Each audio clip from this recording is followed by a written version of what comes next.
Hi everybody, I hope that you're all doing really well. So today I am back to do my wrap up for the books that I read in the first half of January, the very first wrap up of the year. And yes indeed I am still wearing a Christmas jumper even though I'm filming this on the 17th of January. You know, I just can't give it up. And I'm pleased to say that I actually had quite a productive reading fortnight. I managed to finish off 8 books, and I've decided for the purposes of these wrap-ups that I'm actually going to change up the order of how I talk about the books. Usually I would just order them in terms of when I read them, but I think I'm going to start off this year by going through in order of my least favourite book to most favourite. You know, just change things up a little bit, see what I think. So starting off we have The Old Nurse's Story by Elizabeth Gaskell. This is one of the little penguin black classics. As you see, this is the first thing that I'm mentioning. It's probably my least favourite thing that I read this month. Not because it's a book that I think is bad or anything. I just know that short stories are not always for me, and especially not like creepy short stories, which is kind of what this is. You know, it's Elizabeth Gaskell, so it is beautifully written, and I found it very atmospheric, but ultimately I did find the stories quite forgettable, which is evident by the fact that I literally cannot remember what happened. To be honest, I'm finding that I much prefer her novels to some of her shorter bits of fiction. Wives and Daughters and Of Themselves have my heart, but things like this and My Cousin Phyllis so far have been not my favourites from her. Next up we have Beloved by Toni Morrison. This was the pick for the I Should Have Read That book club for January. I'm reading this along with Caris from Caris's Corner and Shannon from 155 Books. Now, do not let the fact that this is the second to least favourite book be any indication of it being a bad book in my eyes. Definitely not. I would say that this for me was kind of around a 3-star mark, but I would say that this is probably not one of my favourite classics that I've ever read. And I think that's partially just because of the writing style for me, and it's something that seems to have been echoed a lot this month with the people who've been reading this, finding it a little bit confusing. I've said before, I'll say it again, I am somebody who just wants to know what the story is. Like, just give me the story, don't confuse me. My little pea-bearing can't cope. But this is a story that is set in the 1800s, set in Kentucky. It's taking place, I believe, after the Civil War, and we are following this family of former slaves who are basically just trying to work out their life. They are a family that have suffered a lot of tragedy as a result of slavery, details of which get revealed later on in the story, and they find themselves haunted by a spirit, the spirit of one of the deceased daughters, Beloved. I think from the discussions that I've had so far about this, some of the things that were pulling people back from this was the fact that that main plot doesn't happen until a good like 50 pages into the book. For a while it's just kind of reflecting on this family's current life, their daily routine in this house. It's very atmospheric and evocative of life in 19th century Kentucky, but it isn't really a very plot-filled book. The narrative jumps around a lot in terms of time frame, which is a little bit tricky to wrap your head around at times, and it is very, very slow paced. But I will say for myself personally, actually getting to some of the nitty-gritty of the plot once you realise what is going on, it is very satisfying. There are some big reveals in this book that do make the process of going through all of it worth it, but I do feel for myself, in order for a book to really be a favourite, I have to be intrigued all the way through, and I didn't always find that with this. It's touching on some really heavy topics, which I think are really, really important to explore, and for that reason I would say it is a book that I recommend to people. I say definitely give it a go to see if it works more for you, because I can definitely see like somebody who is more into slightly experimental styles of writing really latching onto this and it becoming a favourite, and I know it is a favourite for so many people, and it doesn't put me off reading any more Toni Morrison. I'm definitely interested, especially in The Bluest Eye, so do let me know. Next up we have Leah Wife by J.R. Thorp. This was a book that I was really, really anticipating. This is historical fiction. It is a retelling of the story of King Lear, but told from the perspective of Lear's wife, his wife who you never get to see in the original play, who you probably presumed was dead, but it takes place not during the events of the play but after, where word has gotten to Lear's wife in her exile at a nunnery that not only has her husband died but her 3 daughters as well. This was a book that I was really excited for because of the fact that King Lear is probably my favourite tragedy of Shakespeare's out of the ones that I've currently read. It's the play that we studied in Upper Sixth, so I have such firm, fond memories of this play, and it's really, really special to me. And on the one hand, there are so many things in this that I do admire, and there are lots of interesting themes being dealt in here, but at the same time I also found it a little bit disappointing. I didn't love it as much as I'd expected to. I think that this is a really stunning depiction of grief, especially being told from the perspective of a mother who has so much unfinished business with her children, mainly because she spent the last 15 years not seeing them. I also think that the character of Lear's wife is really interestingly explored. She's a very, very complex, quite dark character. At the beginning of reading this, I thought that she was this wrongly estranged wife, Wife. But the further that you get into this and the more the book flashes back into seeing her as a mother, to especially to Goneril and Regan, you realise that she is not only just not unlikable, but she was actually quite abusive. And it's really interesting to see the parallels between this book and the play, where you can see the mother's influence on what her two daughters end up doing in the play. There are lots of different motifs from King Lear that are explored in here, things like blindness, the concept of nothingness, madness, of course. However, where this book was slightly disappointing to me was in the pace. I found it incredibly slow paced. This book is entirely contained in the abbey that she has been banished to, and I did think that we were eventually going to get out of it, but unfortunately, without giving too many spoilers, we don't. I was so excited to get to see some of the surviving characters from King Lear, and unfortunately, it really is like at the 11th hour that we see any of these characters. And I found that kind of frustrating. It sometimes felt as if the only thing that was really tying it to King Lear were these little flashbacks, and otherwise it was a completely unrelated story about this woman living in an abbey. Like I say, a character from the original play does crop up at the end of the book, and I was very excited when I saw this character. Unfortunately, right in the last like 5 pages or so, something is revealed about this character which I think goes entirely against that character's personality in the play, and it made me quite cross. This is a book that I have been considering doing like a full review discussion on. I don't know if I've got enough to talk about for it, but I feel like I have a lot of thoughts about this that I would quite like to get out in a longer form. So I will have a think, try and script out something. The next book that I'm going to talk to you about is Galatea by Madeline Miller. This is a little short story that she wrote after the success of Song of Achilles, and it is about Pygmalion and his creation Galatea. Basically, I saw that this was available as an ebook through Scribd and I had to pounce on it. Coincidentally, they are actually publishing finally a hard copy of this book in March, so I have already pre-ordered it, and I really quite enjoyed this. I think I was in the perfect position to like this, especially after having just done My Fair Lady, because if you didn't already know, My Fair Lady is an adaptation of Pygmalion by George Bernard Shaw, and that play in itself is an adaptation of the myth of Pygmalion and Galatea, just transposed into Edwardian Britain. This, rather than depicting the creation of Galatea, it really focuses much more on the aftermath of Galatea coming to life and the years following this. Galatea recounts her story of how she came to be created and how her husband very quickly realised that his expectations of what it would be like to have his beautiful carved statue come to life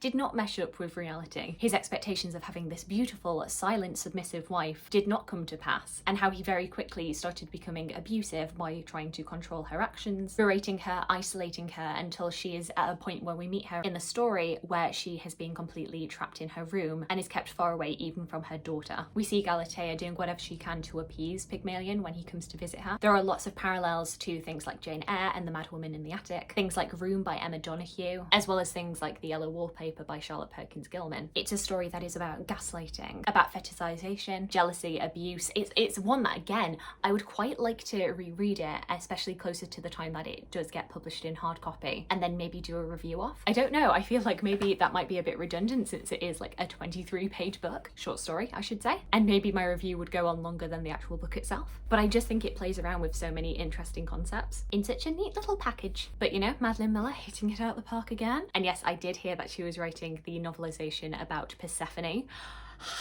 I am very excited about this. Next up we have 5 Straight Lines, A History of Music by Andrew Gant, this chunky thing. So as the title suggests, this is a history of music going from tens of thousands of years ago to the present day, but really it is focusing on the last 500 years of music. And really I think Andrew Gant's sweet spot is really like the 17 to 1800s. Considering it is about 600 pages long, you might be surprised to learn that this is very much just a whistle-stop tour. There is so much that is not covered in this, but I would say that this is definitely an interesting reference point. This book really calls to mind the book postscript tag, particularly the question about a book that you really enjoyed but you would be hesitant to recommend it to people because it's a bit too specialist. This book definitely came to mind for this because unless you have like already a good knowledge about music theory and an interest in music history, I wouldn't necessarily recommend this. It is a whistle-stop tour, which might suggest that it's good for beginners, but I think there is a lot of technical language in here that just might go over the heads of a lot of people. So in terms of my personal personal music theory knowledge, I did my grade 5 music theory and I haven't done any since. I have my GCSE in music, I can read music, and I had music lessons very consistently from age 7 to age 18. So, you know,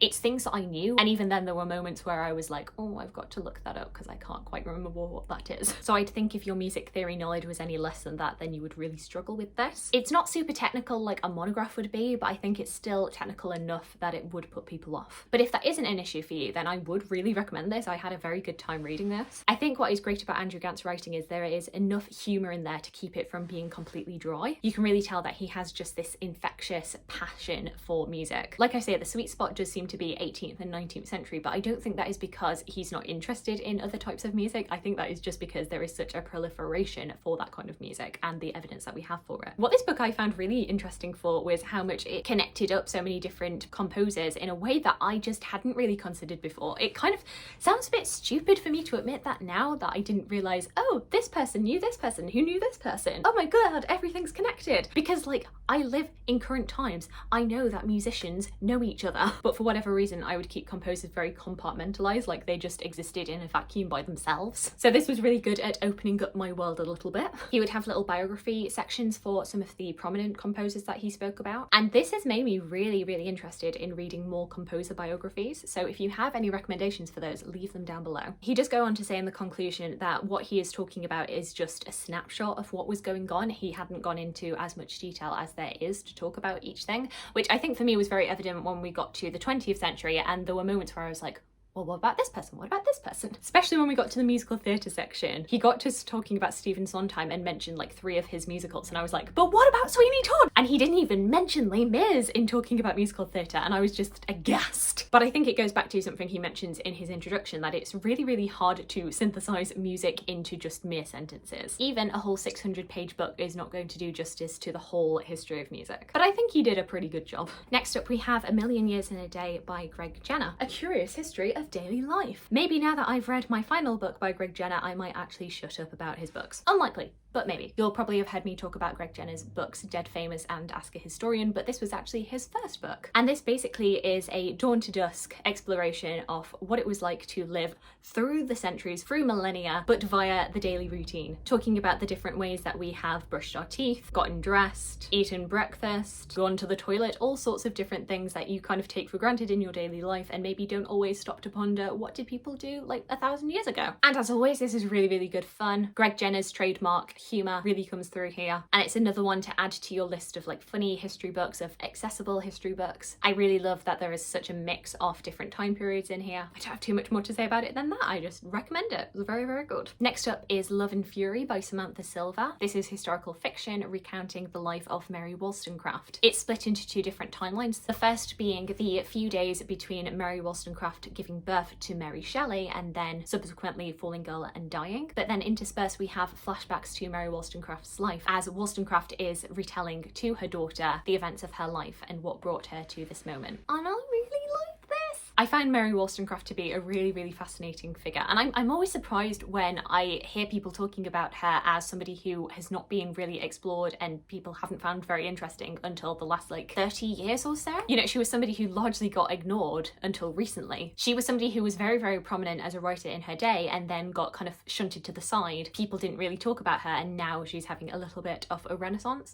What am I, American? Renaissance. I'm very disappointed in myself. I'm really glad that through something like this, or also something like Romantic Outlaws by Charlotte Gordon, people might be exploring her a little bit more. She's a really fascinating figure and had a very interesting life, especially for the time period. She was quite a scandalous lady, writing political tracts, having a child out of wedlock. What a scandal! And I did feel like this book really did do justice to Mary's life. The one thing I would say about this is that, to be honest, I wanted it to be longer. I feel like it was quite fast-paced. In order to kind of squeeze Mary Wollstonecraft's life into like a 300-page book, I feel like it was a whistle-stop tour of her life. There were definitely moments where I felt like we could have explored things a little bit more. The one query I would have about this is that when we get to the ending, it cuts off at a certain point in Mary Wollstonecraft's life, and I completely understand why it is that Samantha Silva chose to end the book there. So of course the first timeline ends with Mary Wollstonecraft's death, but then her story as she's recounting it ends at a little bit before that. And there are some interesting points between that point where it ends and Mary Wollstonecraft dying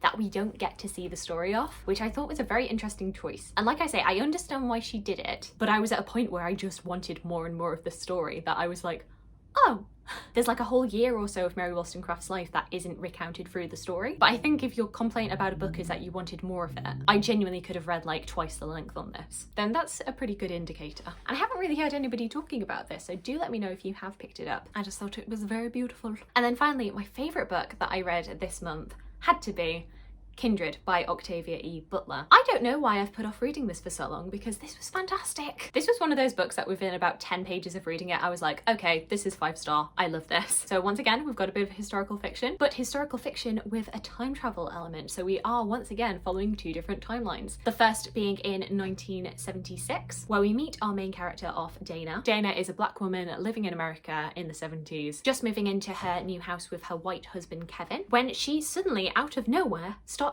time traveling. The first year that she time travels to is 1815. The first couple of trips that she takes are quite short, but she very quickly works out that she is being called back to meeting one of her ancestors, a young white boy called Rufus, whose father owns a plantation of slaves. And she is being called whenever Rufus is in some sort of life-threatening peril, and that it is really her job to try and save him. As the story goes on, as she keeps on being brought back later and later in Rufus's life, and some of these time travel trips don't just last a few minutes, they end up lasting months and months. Dana becomes acquainted with the brutality of slavery in the 1800s and gets to a point where she's really questioning, do I even want to save this boy when he is slowly but surely being corrupted by this world around him and becoming himself more and more cruel. But of course there is the conundrum, if anything happens to Rufus, then she would cease to exist as well. And like I say, I just thought this was brilliant. I loved everything about this. Trying to preempt what other people might say about this, I think some might say that the writing in this is quite simplistic. You know, it is very like matter of fact, gets the job done. There is nothing flowery about any of the language in here, but like I say, it gets the job done. And it's a book that I just found completely unputdownable. Is that a word? It was very addictive writing. I just kept on wanting to know more, so I flew through this in about 24 hours. It is heartbreaking and brutal. You're so on Dana's side throughout this entire story. And there were lots of ways in which, even though this book I think was written in 1979, it felt very modern in a lot of ways. It felt like it could have been written today, with the exception of a couple of words that are used in here that would not fly today. Otherwise, it is very modern. The only reason you know it's not written in the 2010s, 2020s is because of the technology. But even then, I wouldn't even say that the 70s technology that is referenced in here is overly dated or overly stands out. It does feel very classic. I would really recommend, if you want more thoughts on this, that you give Scott and Nell from Gunpowder Fiction and Plots. Their review of Kindred is absolutely fantastic, and they cover pretty much everything that I would want to, and I just don't think I can improve on that. So I'd recommend that you give their video a watch. But this is wonderful. Like, if this is not on my best books of the year, then all I can say is that I will have had a very fantastic reading year, because this was brilliant and I heartily recommend this to everybody. So there we go. Those are all of the books that I read in the first half of January. Maybe I need to slow down my reading pace so that I don't have to talk about as many books. But I have been really enjoying what I have gotten to. Do let me know if you've read any of the books that I've spoken about today. Alternatively, let me know about anything that you yourself have been reading in January. I would love to hear from you. I hope you're having a fantastic day, and I look forward to talking to you again soon. Thanks. Bye!